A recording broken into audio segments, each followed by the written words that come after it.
Telugu cinema స్వర్ణయుగంలో తనదైన చెరగని చిరకాలం నిలిచిపోయే ముద్ర వేశారు. ఈవిడ పేరు చాలా సుకుమారంగా, అందంగా, ఆధునికంగా ఉంటుంది. కానీ ఆమె సినిమాల్లో నటించినటువంటి పాత్రల దృష్ట్యా ఆ పేరు తమ పిల్లలకి, ఆడపిల్లలకి పెట్టాలంటే తల్లిదండ్రులు విపరీతంగా భయపడేవాళ్లు.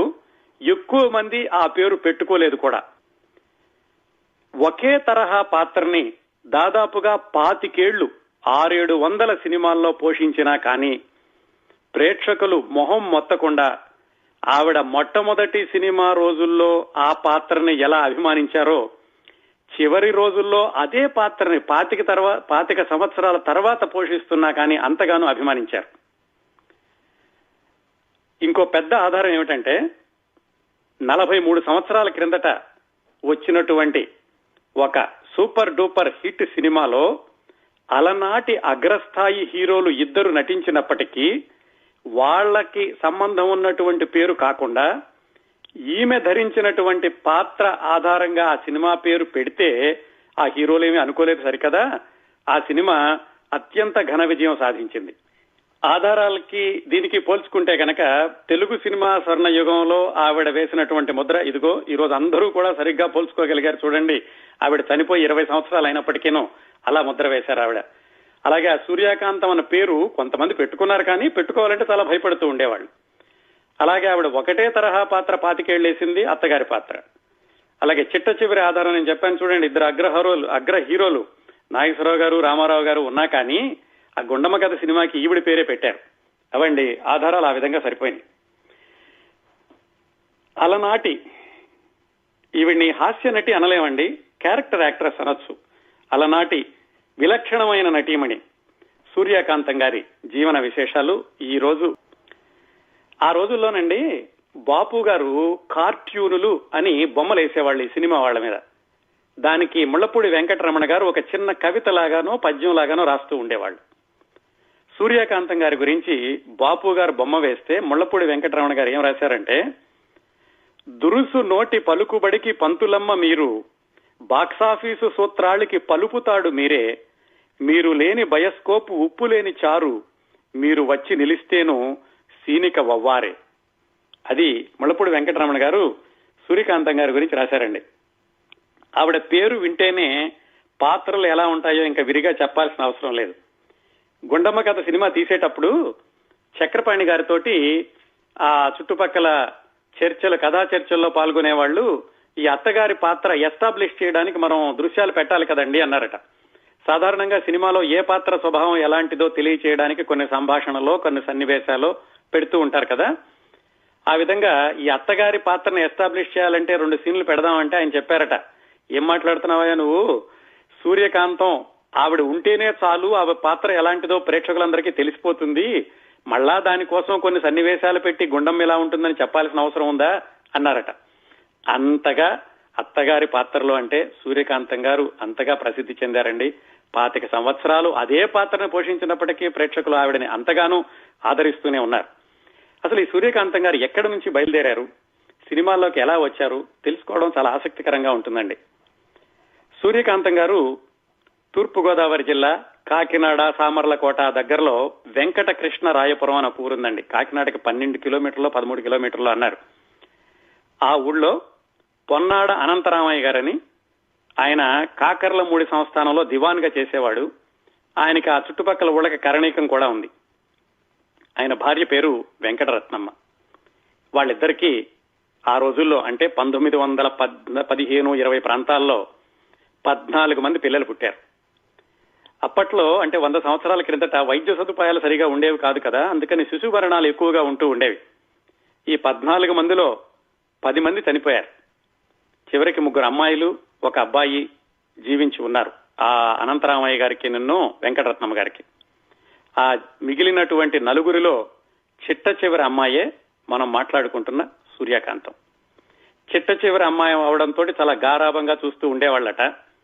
ఆవిడ తర్వాత ఈ గయ్యాళి పాత్రలకి ఇలా దురుసుగా మాట్లాడడానికి ఇంత సహజంగా ఎలా వచ్చింది అంటే, ఆవిడ బాల్యం గురించి రాసినటువంటి కొన్ని వ్యాసాల్లో చెబుతారు. ఏమని, ఈవిడ ఇలా ఇంట్లో చాలా గారాభంగా చూడడం, ఆవిడ ఆడింది ఆట పాడింది పాట అన్నట్టుగా జరగడం.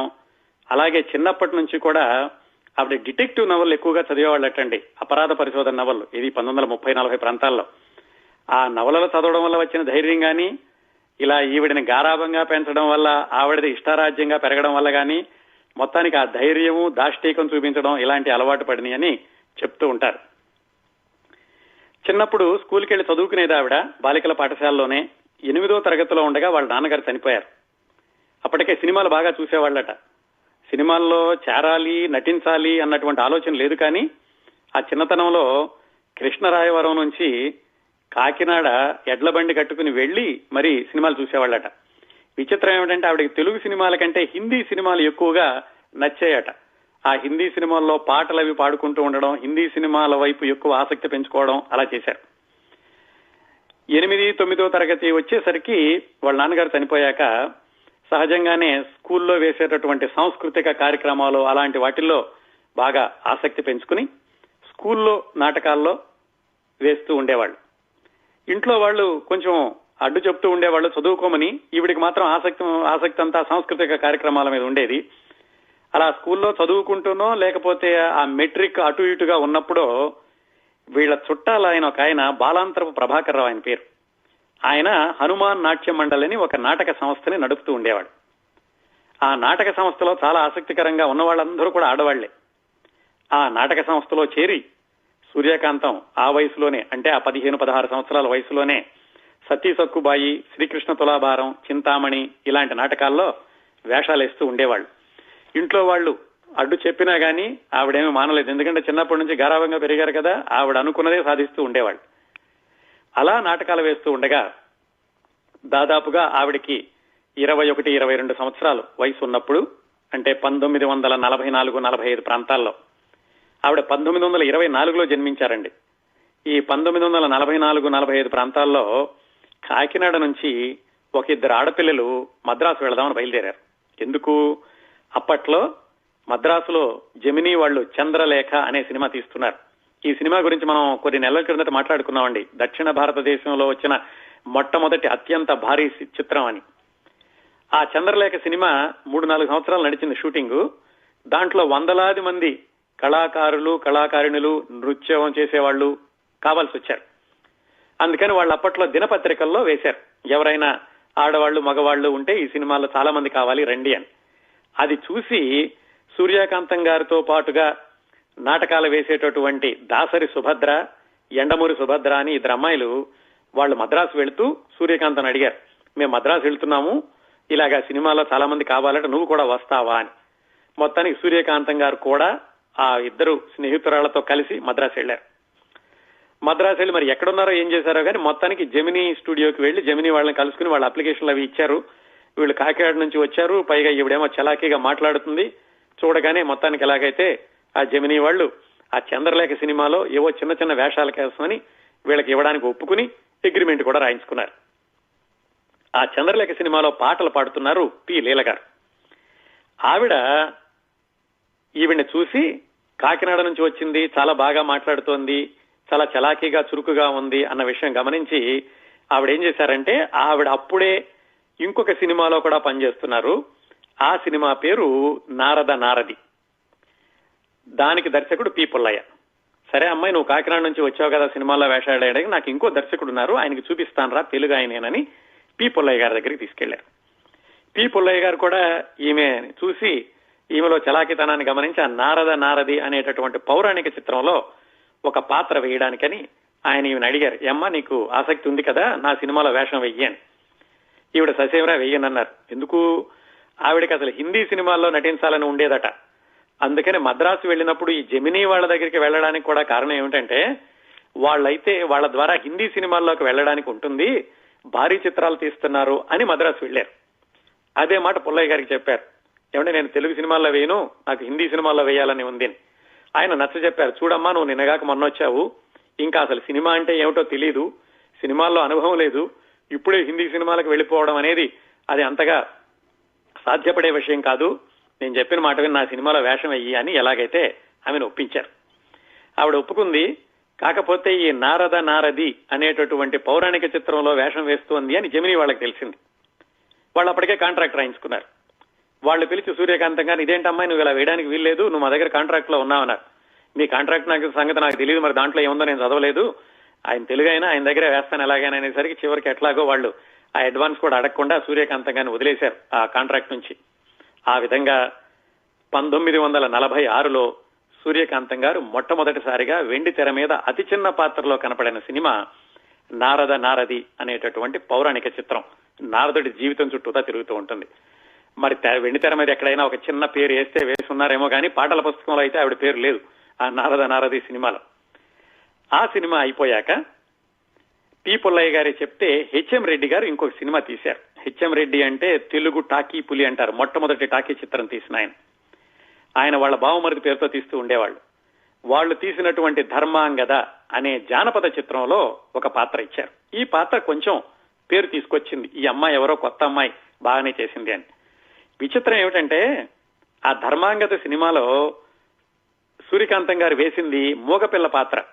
తర్వాత రోజుల్లో ఎలాగైతే గొంతు చించుకుని నోరు పెట్టుకుని పడుతుందంటారు చూడండి, అలాగా ఆవిడ గయ్యాళి సంభాషణలతోటి 25 సంవత్సరాలు పైగా తెలుగు ప్రేక్షకులను అలరించారో ఆ సూర్యకాంతం గారికి గుర్తు పట్టేటంతగా నటించిన పాత్ర ధర్మాంగదలో మూగపిల్ల పాత్ర.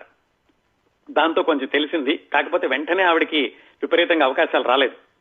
ఆ తర్వాత 2-3 సినిమాల్లో నటించారు, ఏదో శివగంగ, గృహప్రవేశం, రత్నమాల ఇలాంటి సినిమాల్లో.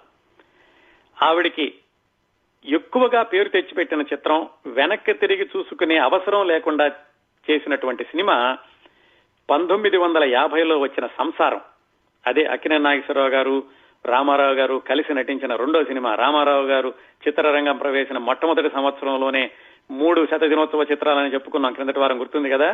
వాటిల్లో 3వ సినిమా సంసారం.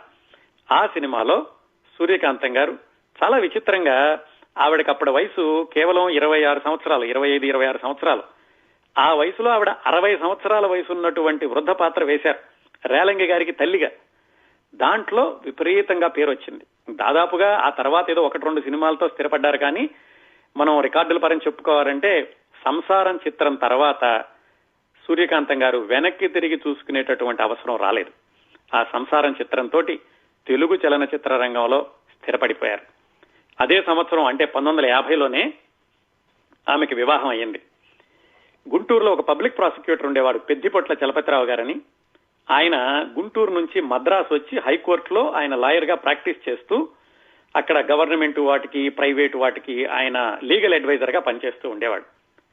ఆయనకి నాటకాలు, ఈ కళలంటే, పద్యాలంటే చాలా ఆసక్తిగా ఉండేది. ఆయన సూర్యకాంతం గారిని ద్వితీయ వివాహం చేసుకున్నారు 1950లో. వాళ్ళిద్దరికీ పిల్లలు లేరు. కాకపోతే కొన్ని సంవత్సరాల తర్వాత ఈ సూర్యకాంతం గారి సొంత అక్కయ్య సత్యవతి, ఆవిడ పేరు, వాళ్ళ అబ్బాయిని అనంత పద్మనాభమూర్తి, దిట్టకవి వాళ్ళ ఇంటి పేరు, ఆ కుర్రవాడిని నెలల వయసు ఉండగానే తీసుకొచ్చి పెంచుకున్నారు. ఆ కుర్రవాడే చిట్ట చివరి వరకు సూర్యకాంతం గారికి కొడుకులా ఉన్నారు, అమ్మ అమ్మ అంటూ పిలిచేవాళ్ళు. ఆయన ఈ మధ్యన కూడా ఒక పత్రికలో ఇంటర్వ్యూ ఇస్తూ సూర్యకాంతం గారి గురించి చాలా ఆసక్తికరమైన విశేషాలు చెప్పారు. ఆ విధంగా సంసారం చిత్రంతో ఆవిడ చిత్రరంగ జీవితం స్థిరపడిపోయిందని తెలుసుకోవచ్చండి. ఇంకా తర్వాత నుంచి మీకు తెలుసు కదా, ఆవిడ పేరుతో వచ్చిన సినిమాలు, అలాగే మిగతా సినిమాలన్నింటిలో కూడా ఆవిడకంటూ పాత్ర విలక్షణంగా ఉండేది. అదే పాత్ర వేస్తున్నా మరి మొహం మొత్తకుండా ప్రేక్షకులకు విసుగు రాకుండా ఎలా చేయాలి, అదే ఆవిడ గొప్పతనం. అవే సంభాషణలు, అదే గయ్యాళి పాత్ర ఉంటుండేది, కానీ దాంట్లోనే విభిన్నత చూపిస్తూ ఉండేవాళ్ళు. బాపు రమణ గారు మాత్రం అటండి, ఈవిడ సినిమాలో పాత్ర రాసేటప్పుడు ప్రత్యేకంగా ఆలోచించేవాళ్ళట, సూర్యకాంతం గారికి మన సినిమాలో కొత్త రకంగా ఎలా పెడదాము అని. అందుకే ఆ బాలరాజు కథ అలాంటి వాటిల్లో చాలా విభిన్నంగా ఉంటుంది ఈవిడ పాత్ర మిగతా సినిమాల కంటే కూడాను. ఆ రోజుల్లో ఎక్కువగా రేలంగి, రమణారెడ్డి, ఎస్వి రంగారావు గారు వీళ్ళ పక్కన వేశారు. హాస్య నటుల పక్కన వేసినా ఈవిడ హాస్య నటి కాకపోయినా సూర్యకాంతం ఒకసారి వెండి తెర మీద కనపడితే చాలు పిల్లల దగ్గర నుంచి పెద్దవాళ్ల వరకు అలా హాయిగా నవ్వుకుంటూ ఉండేవాళ్ళు. ఎవరో అడిగారట, ఏమండి ఇన్ని గయ్యాళి పాత్రలు వేస్తున్నారు మీరు, మీకే విసుగు రావట్లేదంటే, ఎందుకండి విసుగు రావడం, నేను గయ్యాళిని అవ్వబట్టే మిగతా వాళ్ళ పాత్రల మంచితనం తెలుస్తోంది, నేను కూడా మంచిదాన్ని అయిపోతే మిగతా వాళ్ళ పాత్రలు అంతగా తెలియవు కదా అని చెప్పేవాళ్ళట ఆవిడ గడుసుగాను. అలాగే ఒకసారి వేలు గారు అడిగారట, సుత్తి వేలు గారు చాలా సంవత్సరాల తర్వాత ఈవిడ దాదాపుగా చిత్రరంగంలో చివరి రోజుల్లో ఉండగా, ఏమ్మా మీ పేరు అంత బాగుంటుంది సూర్యకాంతం అని, ఆ పేరు పెట్టుకోవడానికి పేరెంట్స్ అందరూ కూడా భయపడుతున్నారు కదా అంటే, అది నా మీద భయభక్తులరా, అందుకనే నా పేరు పెట్టుకోవట్లేదు అని చెప్పారట ఆవిడ. ఆ సూర్యకాంతం గారి పక్కన వెయ్యడానికి ఆ రోజుల్లో హాస్య నటీనటులు కూడా ఎంత గౌరవంగా భావించేవాళ్ళంటే, అక్కా చెల్లెలు అనే సినిమాలో రాజుబాబు సూర్యకాంతం భర్తగా కొద్ది క్షణాల పాటో కొద్ది నిమిషాల పాటో కనిపించారట. దానికి ఆయన చాలా ఆనందంగా చెప్పుకునేవాళ్ళట, ఈ సినిమాలో నేను సూర్యకాంతం గారి భర్తగా నటించాను అని. అంతగా ఆవిడ ప్రతిష్టాత్మకంగా తీర్చిదిద్దుకునేది తన పాత్రలన్నిటి. నేను సినిమాల్లో అంత గయ్యాళి అత్తగా వేసినా కానీ ఆవిడ మనసు మాత్రం చాలా నవనీతం, చాలా దయా గుణం, ధర్మగుణం ఉన్నటువంటి మహిళ అని చెప్తారు. అలాగే ఆవిడ దాన ధర్మాలు కూడా విపరీతంగా చేసేవాళ్ళటండి. వికలాంగుల కేంద్రాలకి, గ్రంథాలయాలకి, సాంస్కృతిక సంస్థలకి, అలాగే వృద్ధ కళాకారులకి, వీళ్ళందరికీ కూడా ఆవిడ గుప్తదానాలు చేస్తూ ఉండేవాళ్ళు. ఎక్కడా పెద్దగా ప్రచారం చెప్పుకుంటూ ఉండేవాళ్ళు కాదు. ఆవిడకి ఇంకొక చాలా అందరికీ తెలిసినటువంటి గుణం ఏమిటంటే, సూర్యకాంతం గారు అంటే షూటింగులకి పెద్ద పెద్ద క్యారేజీలు తీసుకొచ్చేవాళ్ళు, పిండి వంటలతోటి, మృష్టాన్న భోజనంతో అని. ఆవిడ పొద్దున్నే లేచి స్వయంగా వంట చేసి దాదాపుగా 10-15 మందికి సరిపడా క్యారేజీలు పెట్టుకుని వెళ్లేవాళ్ళట షూటింగ్ కి. సూర్యకాంతం గారు వచ్చారంటే మనం భోజనం తెచ్చుకోవాల్సిన లేదని, పండగ రోజుల్లో అయితే మరి ఇంకా ఎక్కువగా తీసుకెళ్లడం, ఎవరన్నా ఇంక ఎక్కువైపోయిందమ్మా ఇంకా చాలు అన్నా కానీ కొసరు వడ్డించడం, అలా చేస్తూ ఉండేవాళ్ళట. ఆ తరం నటీనటుల్ని ఎవరిని పలకరించినా కానీ సూర్యకాంతం గారు అనగానే పెద్ద క్యారేజీ భోజనం తీసుకురావడం, దాని గురించి ఎక్కువగా చెప్తూ ఉంటారండి. అలాగే సూర్యకాంతం గారు హై స్కూల్ దాటి చదువుకోలేదు అనుకున్నాం కదా, కానీ చదువు అంటే విపరీతమైనటువంటి ఆసక్తి అట ఆవిడికి. అందుకని ఆవిడ సినిమాల్లో బాగా పేరు తెచ్చుకున్నా కూడా డిగ్రీ తెచ్చుకోవాలని బెనారస్ హిందూ యూనివర్సిటీకి ప్రైవేటుగా కట్టి దానికోసం చదువుకుంటూ ఉండేవాళ్ళట, డిగ్రీ రావాలని. అయితే ఆమె తోటి నటీమణి ఛాయాదేవి గారు కొన్ని రోజులు గమనించారు, ఏమిటో ఈవిడ కొంచెం నిద్రమత్తుగా ఉంటుంది, రాత్రిపూట సరిగా నిద్రపోతున్నట్లేదు, ఏమిటో తెలుసుకుందామని ఆవిడ ఇంటికి వెళ్తే ఇంటి నిండా పుస్తకాలు, హాల్ టికెట్లు, విపరీతంగా చదువుకోవడం, నోట్సులు రాసుకోవడం, ఇవన్నీ చూసి ఛాయాదేవి గారు చెప్పారట, చూడు సూర్యకాంతం, నీకు నటీమణిగా ఇంత పేరు వచ్చింది, ఇది అందరూ కావాలనుకుంటే వచ్చేది కాదు, డిగ్రీ ఎప్పుడైనా వస్తుంది, ఎప్పుడైనా చదువుకోవచ్చు, ఎవరైనా చదువుతారు, నీ ప్రత్యేకత నిలబెట్టుకోవాలంటే నువ్వు దాని మీద కాన్సన్ట్రేషన్ తగ్గించి ఈ నటన మీదే నువ్వు కొనసాగుతూ ఉండు అని ఆవిడ స్వయంగా చేతితోటి హాల్ టికెట్ చింపేశారట.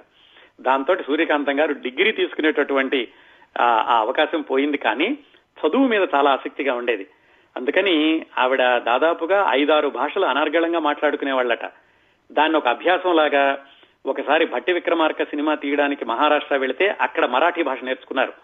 వాళ్ళ అబ్బాయి చెప్పారు ఒక ఇంటర్వ్యూలో, ఏమిటంటే ఆవిడ 50 సంవత్సరాల వయసులో ఫ్రెంచ్ భాష నేర్చుకున్నారటండి. అలాగే పుస్తకాలు విపరీతంగా చదువుతూ ఉండేవాళ్ళు. పొద్దున్నే ఆంధ్రపత్రిక చదివి కానీ షూటింగ్ కి వెళ్లేవాళ్ళు కదట.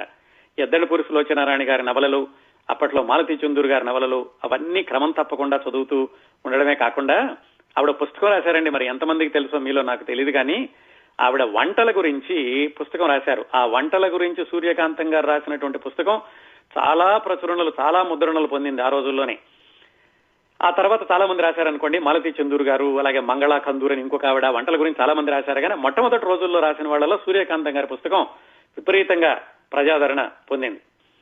అలాగే ఇంకొక ప్రత్యేకత ఏమిటంటే, పుస్తకాలకి, భాషకి, ఈవిడికి పుస్తకాల మీద ఉన్న ప్రేమకి నిదర్శనం ఆ రోజుల్లో అంటే 1970 ప్రాంతాల్లో కొవ్వలి లక్ష్మీ నరసింహారావు గారిని ఒక ఆయన ఉన్నారు. ఈయన గురించి కూడా మనం కొద్ది నెలల క్రిందట మాట్లాడుకున్నామండి.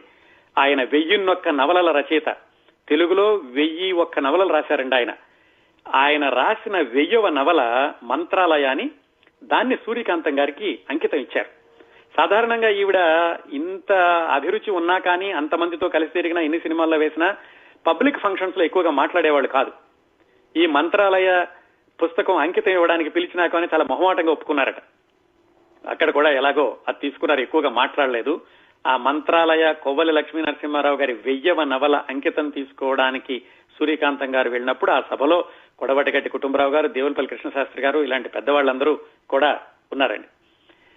ఈ చదువు, భాష, ఆవిడకి సూర్యకాంతం గారికి ఉన్న ఆసక్తి, ఆ పరంపరలో చెప్పుకోవాలంటే ఆవిడ 1994లో మరణించడానికి కొద్ది నెలల ముందో కొద్ది వారాల ముందో తిరుపతి పద్మావతి మహిళా యూనివర్సిటీ వాళ్ళు ఆవిడకి గౌరవ డాక్టరేట్ ఇచ్చారండి. ఆవిడ చాలా ఆనందించారట. అది జరిగిన కొద్ది వారాలకో ఏమో ఆవిడ చనిపోయారనుకోండి. అలాగే సూర్యకాంతం గారిలో ఇంకో కోణం చాలా మందికి తెలియంది, ఆవిడకి చక్కటి వ్యాపార దృక్పథం ఉండేదట. అంటే బాగా సంపాదించేవాళ్ళు, బాగా దానాలు చేసేవాళ్లు, తీసుకునే చోట మాత్రం చాలా ఖచ్చితంగా ఉంటూ ఉండేవాళ్ళట. ఈ వ్యాపార దృక్పథానికి కొన్ని ఉదాహరణలు ఏం చెప్తారంటే, ఆవిడ పాత కార్లు కొని వాటిని రిపేర్ చేయించి వాటికి చక్కగా రంగులు వేయించి మళ్ళా అమ్ముతూ ఉండేవాళ్ళట. అలాగే ఇళ్లు కూడా ఎక్కడైనా తక్కువలో వస్తుంటే కొని మళ్ళా అమ్ముతూ ఉండేవాళ్ళట. ఇంకొక వ్యాపార దృక్పథం ఏంటంటే, ఆవిడలో మేకప్ సామాన్లు విదేశాల నుంచి తెప్పించి ఆ మేకప్ డిపార్ట్మెంట్ వాళ్ళకి ఆవిడ అమ్ముతూ ఉండేవాడు. చాలా మంది ఆ రోజుల్లో మేకప్ కిట్లు అలాంటివి సూర్యకాంతం గారి దగ్గర కొనుక్కుంటూ ఉండేవాళ్ళట. దానాల సంగతి ఇంకా చెప్పాల్సిన అవసరం లేదు, ఎంత సంపాదించినా గానీ అంతగానో దానాలు చేస్తూ ఉండేవాళ్ళు. సూర్యకాంతం గారిలో ఉన్న ఇంకొక విలక్షణమైనటువంటి కోణం పూజలు పునస్కారాలు. విపరీతంగా పూజలు చేసేవాళ్ళట. పొద్దున్నే 2-3 దేవుళ్ళకి పూజలు చేసి కానీ ఆవిడ షూటింగ్ బయలుదేరేవాళ్ళు కాదు. అలాగే తిరుపతిలో ఆవిడ పేరు మీద ఒక కాటేజ్ ఉండేది. ప్రతి 2-3 నెలలకు కూడా తిరుపతి వెళ్ళొస్తూ ఉండేవాళ్ళు. అలాగే సూళ్లూరుపేట దగ్గర చెంగాళమ్మ గుడి అని ఉంది. ఆ గుడికి కూడా ఆవిడ క్రమం తప్పకుండా వెళుతూ ఆ గుడి పక్కనే ఒక గది కట్టించారట ఎవరైనా వస్తే ఉండడానికి. ఇదంతా ఇప్పుడండి 1960-70 ప్రాంతాల్లో సంగతులు. అలాగే బెజవాడ కనకదుర్గమ్మ దగ్గరికి వెళుతూ ఉండేదట. ఇంకా విచిత్రం ఏమిటంటే, ఆవిడ విచిత్రంగా మొక్కుకుంటూ ఉండేవాళ్ళట.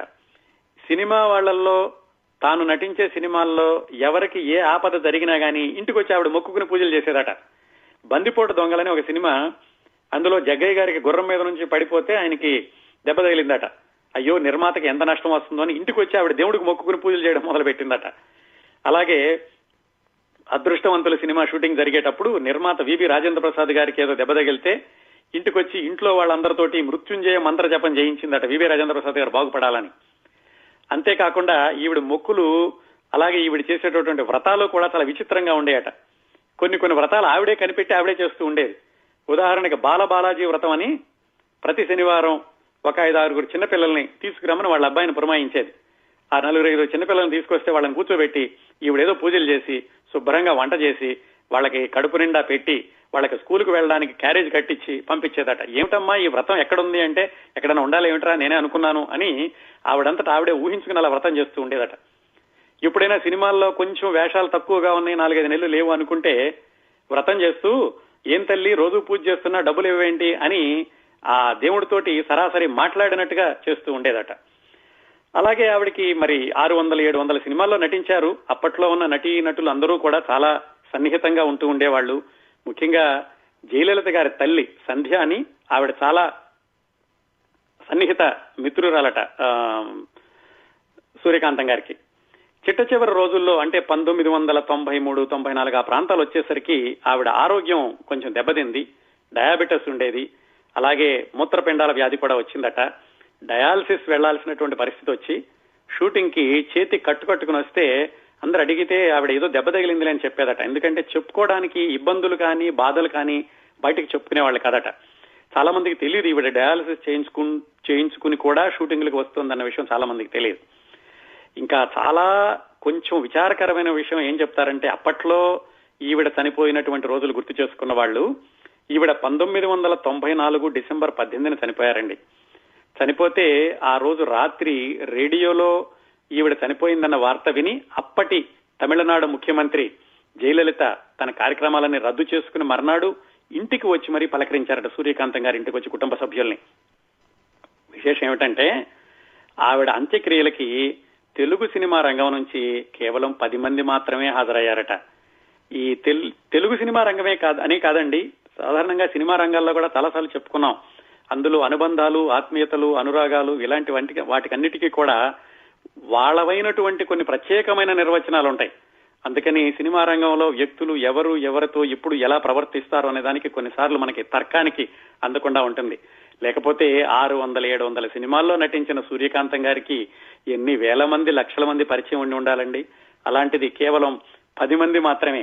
అంజలీదేవి గారు, జి వరలక్ష్మి, అల్లు రామలింగయ్య, వాణిశ్రీ, గీతాంజలి ఇలాంటి వాళ్ళు 10 మంది మాత్రమే వెళ్లారట. ఎంతమంది అంత్యక్రియలకు వెళ్లినా ఆవిడ వదిలేసినటువంటి ముద్ర ఇదిగో ఇప్పటికి కూడా మనందరం అత్త పాత్ర అనగానే, గయ్యాళి పాత్ర అనగానే సూర్యకాంతం గారు అనేలా అలాంటి చెరగని ముద్ర వేసి వెళ్లారు. అత్త పాత్రలు, గయ్యాళి పాత్రలు అంటే సూర్యకాంతం గారి తర్వాతే ఎవరైనా అనేటటువంటి పేరు ఆవిడ మిగిల్చి వెళ్లారు. అవండి సూర్యకాంతం గారి గురించినటువంటి విశేషాలు.